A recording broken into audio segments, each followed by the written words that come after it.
температурата на сухия лед и какво се получава, когато го потопим в гореща вода? Отговорите на тези и други въпроси научиха деца в Пловдив.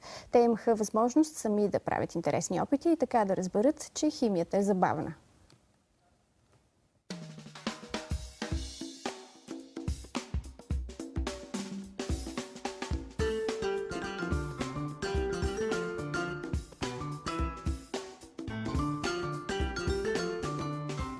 Преди да започнат опитите, децата като истински научни работници вземат всички предпазни мерки. Си тези специални пристилки, имат си очила предпазни, ръкавици, всичко е напълно безопасно. Едва след като са оборудвани, започват и експериментите. Това е сух лед, минус 79 градуса, не е като обикновения лед. Има само две форми, то е твърд, веднага се изпарява, не става на вода. А както казах е минус 79 градуса, затова го държа само с ръкавицата. Никога не се пипа с голи ръце, защото ще ни изгори. А изненадата идва, когато сухият лед се потопи в гореща вода. Може ли да пипна вътре? Следват и въпроси, за да стане ясно какво са разбрали малките химици. Къде отива? Отива надолу, нали? Защо отива надолу? Защо отива надолу? Защото има гравитация. Защото няма гравитация. Защото тежи. Няма гравитация! Защото тежи. Децата научиха още какво е спектрален анализ на светлината, като за целта си поставиха специални очила. Също това са спектри очила, които разделят светлината на спектри. И така ние виждаме тези красиви цветове на дъгата. Експериментите накараха децата да разберат, че химията и физиката могат да бъдат забавни. Искам да ви покажем, че химията е наистина много забавна и някакви обикновени неща могат да стават наистина вълшебни.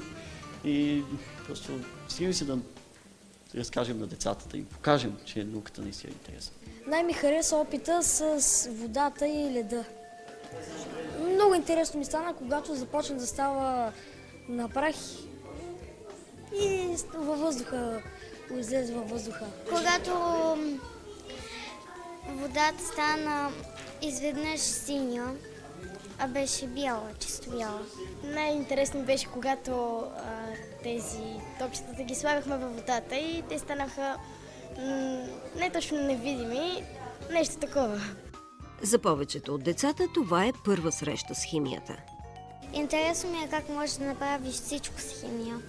Чакам още малко да дойде химията и почвам да уча повече така. Стараем се и да е забавно, нали? Не само да разказваме някакви неща, че това е меден сулфат, другото е натриева основа. Правихме от една колбичка да излиза една голяма пара, което ние нарекохме дух. Аз им казах да си затворят очите, да си пожелаят нещо и после крещяхме тук силно, защото като си изкрещи желанието много силно и то се сбъдва. Показваме им как от пяна може да се направи огън. В лабораторията децата смесваха, разтваряха и съединяваха различни химични реактиви, специално подбрани, за да са безопасни. Безопасно е наистина, да. Безопасно е наистина. До сега нито едно дете не си е тръгнало с различна прическа. С каквито коси идват, с такива си отиват. Да. Научното шоу завърши с селфи, но не какво да е, а химическо. А всички кандидат-химици вече чакат следващата лаборатория, за да правят нови експерименти. Дойде, какво се вика?